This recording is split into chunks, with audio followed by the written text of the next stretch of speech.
What if I told you the story of America didn't start with Christopher Columbus? What if the real discovery happened 500 years earlier and we almost forgot about it entirely?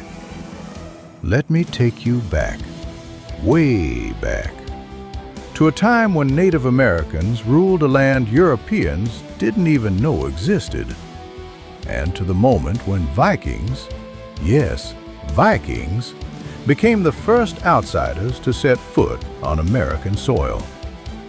This is where it all begins.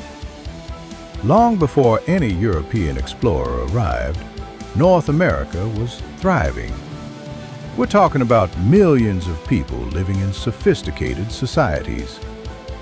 The Iroquois Confederacy had a democratic system that would later influence the U.S. Constitution. The Mississippian culture built massive cities.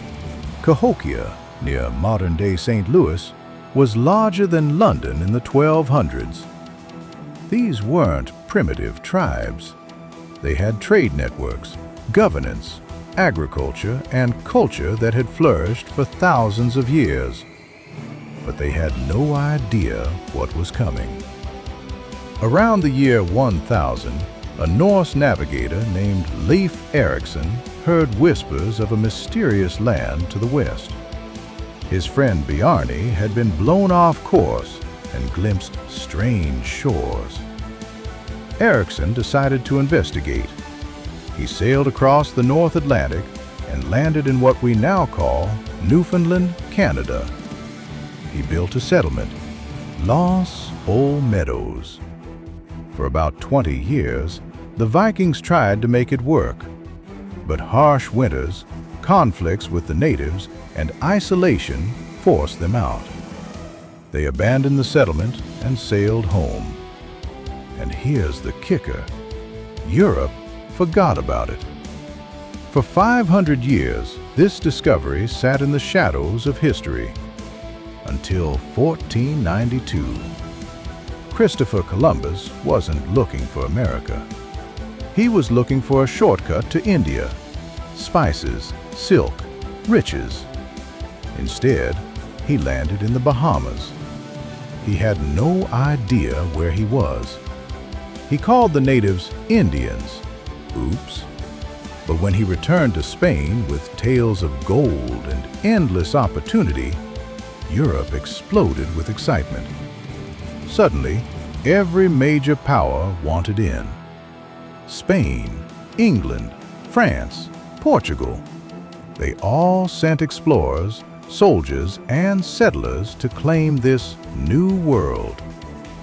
But here's the dark side. The Europeans brought diseases: smallpox, influenza, typhoid. The Native Americans had no immunity.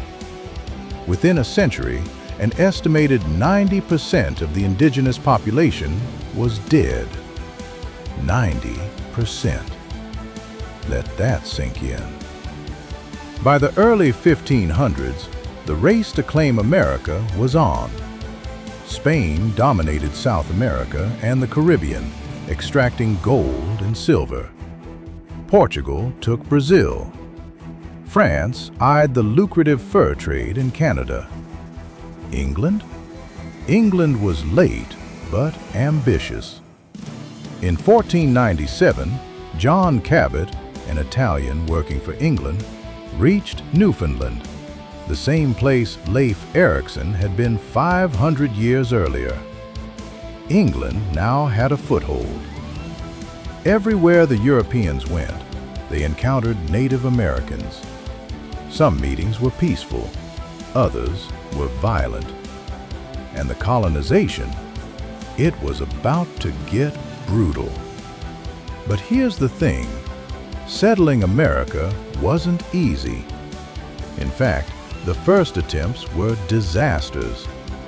Colonists vanished. Entire settlements were abandoned. And one mystery, the lost colony of Roanoke, remains unsolved to this day.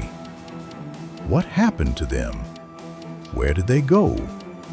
Stick around for part 2, and I'll tell you the eerie, unsolved story of Roanoke and how England finally got its first successful colony in the New World.